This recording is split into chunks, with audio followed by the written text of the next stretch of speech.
ako gyud nga gipanghusgan. Gitambagan gyud nako ang mga kaubanan sa pagtuong Katoliko. Labi na sa mga Catholic faith defender, balik-balik gyud ni bahala kapulan mo. Bahala og maaligugugan mo. Basta ako padayon gyud ko nga mo tambag kumahay mo dili na gyud ta maminaw. Dili na ta mo lantaw labi na sa tanan. Dili na ta mo tawag anang programa ni Pastor Chris Bacalares nga Kalanraka sa Kahupunon o Light of Truth. Kanang iyang programa. Dili na ta mo nawag ana. Ano man? Itara nga mga Katoliko ang giilad ana. Kay once nga naay Catholic faith dependent nga manawag, perting lipaya ka na sa iyang grupo.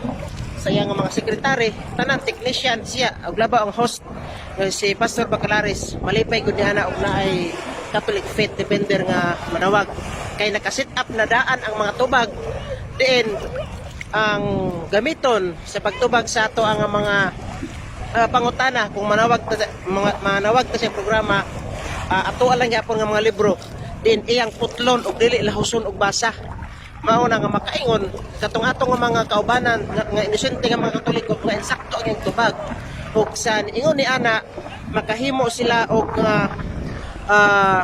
pag akit ngadto sa ato nga mga membro diin ang ato nga mga igsoon Katoliko nga inosente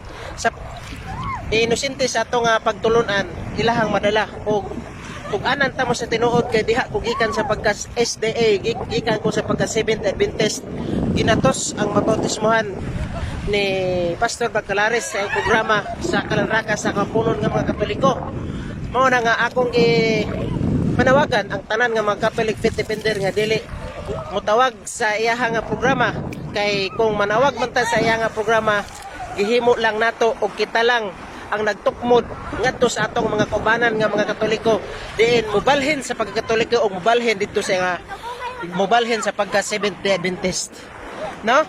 Sa balik-balik gyud ako ni nga panawagan nga dili gyud mo manawag dili ta mo lantaw anang ayang programa aron nga dili ta malipat o dili ta mailad sa mga tubag gamito ng atong libro putlon og dili ipasabot.